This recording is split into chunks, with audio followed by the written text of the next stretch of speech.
ছোট কুশলপুরে ব্রহ্মদৈত্যের কিংবদন্তি। আজ আমরা এমন একটা বিষয় নিয়ে কথা বলতে যাচ্ছি যা শুধু একটা সাধারণ লোককথা নয়, বরং ভয় আর অন্ধকারের এমন এক গা শিউরে ওঠা আখ্যান যেখানে লজিক বা যুক্তির সীমানা নিমেষেই গায়েব হয়ে যায়।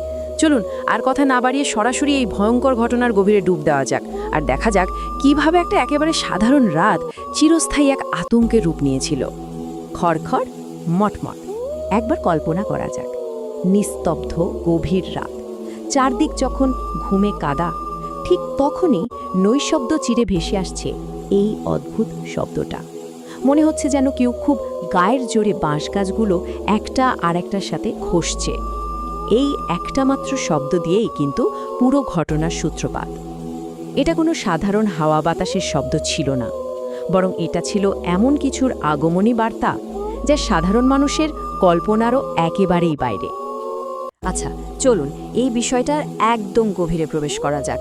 এই ঘটনার মূল কেন্দ্রে রয়েছে এক বিশেষ সত্তা, ব্রহ্মদৈত্য।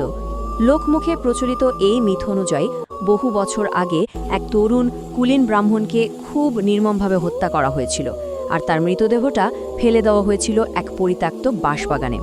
সেই চরম অবিচারের ফলে জন্ম নেয় এক ভয়ঙ্কর অস্থির আত্মা, যে আত্মা শুধু নিজের প্রতিশোধ আর আধিপত্য ধরে রাখার জন্য সেখানেই আটকে আছে। আর এই সত্তাটি হলো আমাদের আজকের পুরো কাহিনীর মূল কেন্দ্রবিন্দু। এখানকার ভৌগোলিক প্রেক্ষাপটটা বোঝা কিন্তু খুব জরুরি। আমরা কথা বলছি ছোট কুশলপুর গ্রাম নিয়ে। গ্রামের একদম শেষ মাথায়, ঠিক যেখানে নদীটা বাঁক নিয়েছে, সেখানেই মাথা উঁচু করে দাঁড়িয়ে আছে এক বিশাল পুরনো জমিদার বাড়ি। আর তার একেবারে গা ঘেঁষেই রয়েছে এক ঘন নিকষ কালো বাঁশবাগান।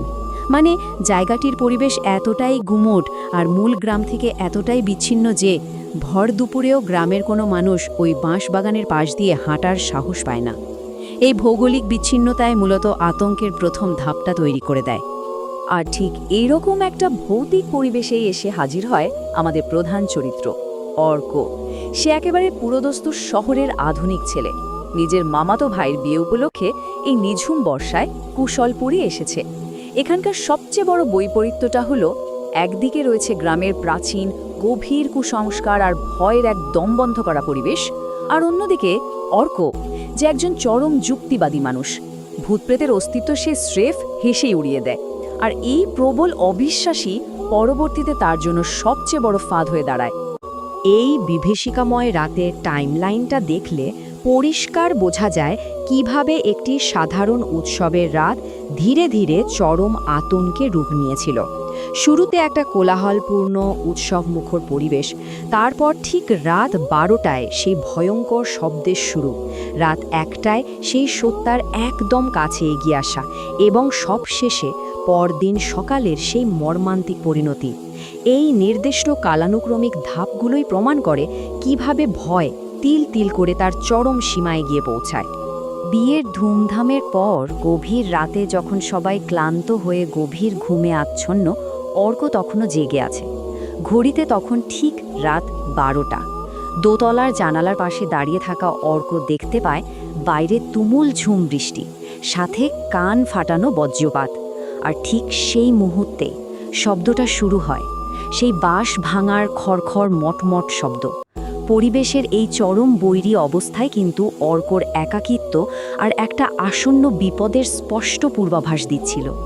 এখানে সবচেয়ে চমকে দেওয়ার মতো বিষয়টা হলো বিদ্যুতের এক ঝলক আলোয় অর্ক যা দেখতে পায়। দৃশ্যটা রীতিমতো শিউরে ওঠার মতো। ঘন অন্ধকার বাঁশবাগানের ঠিক মাঝখানে একটা বিশাল মরা বাঁশ গাছের মগডালে কেউ একজন বসে আছে।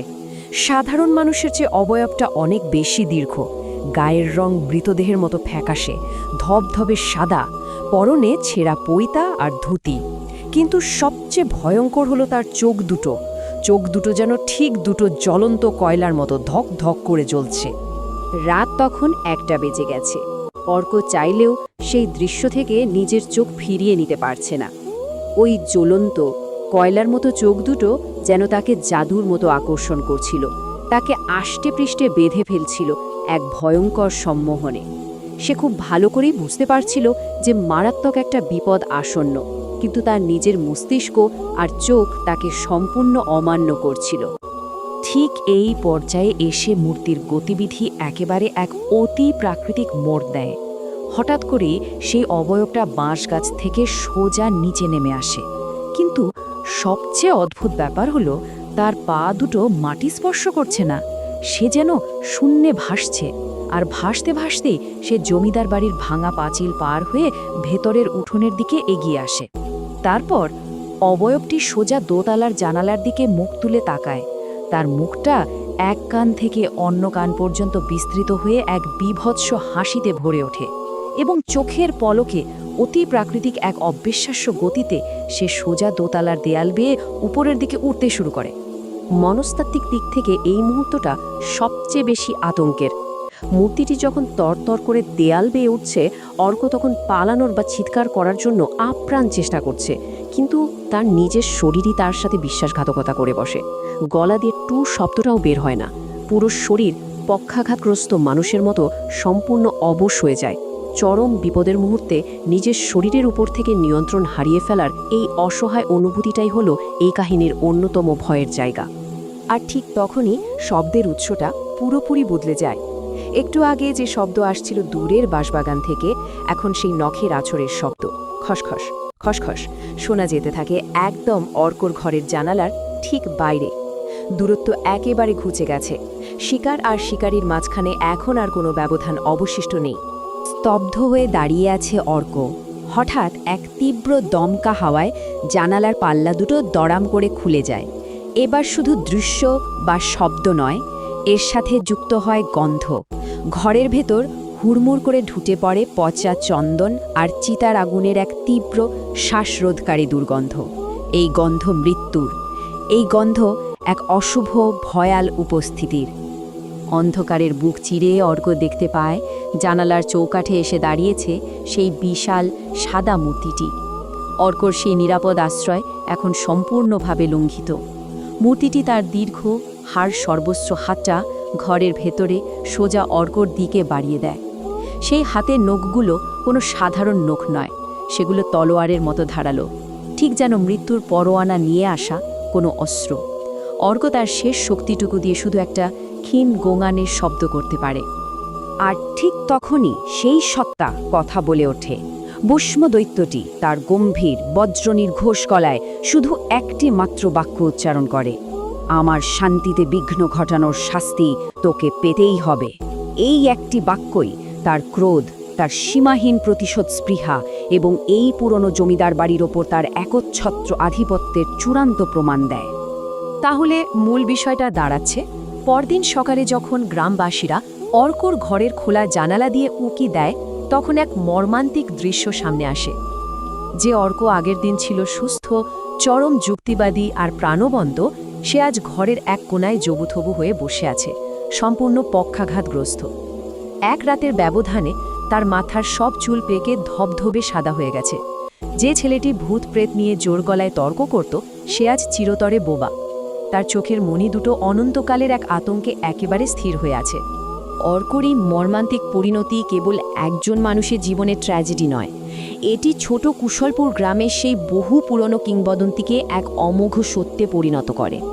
গ্রামবাসীদের কাছে এই ঘটনা প্রমাণ করে দেয় যে ওই বাঁশবাগানের অন্ধকারে যা বাস করে তা কোনো নিছক গল্প বা মিথ নয়, তা এক ভয়ঙ্কর হিমশীতল বাস্তবতা।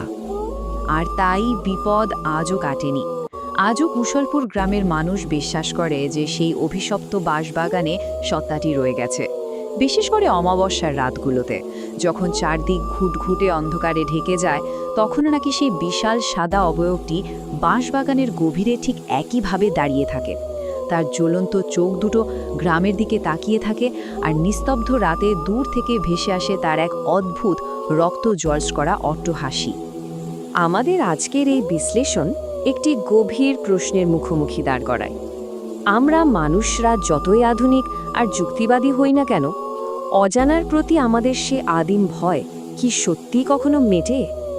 একটু ভেবে দেখুন তো, মাঝরাতে যখন বাইরে তুমুল ঝড় বৃষ্টি আর কান ফাটানো বজ্রপাত চলছে, আর হঠাৎ যদি কোনো অদ্ভুত খড়খড় শব্দ কানে আসে, তখন কি সত্যি কারো সাহস হবে জানালার পর্দাটা সরিয়ে বাইরের ওই ঘুটঘুটে অন্ধকারের দিকে তাকানোর?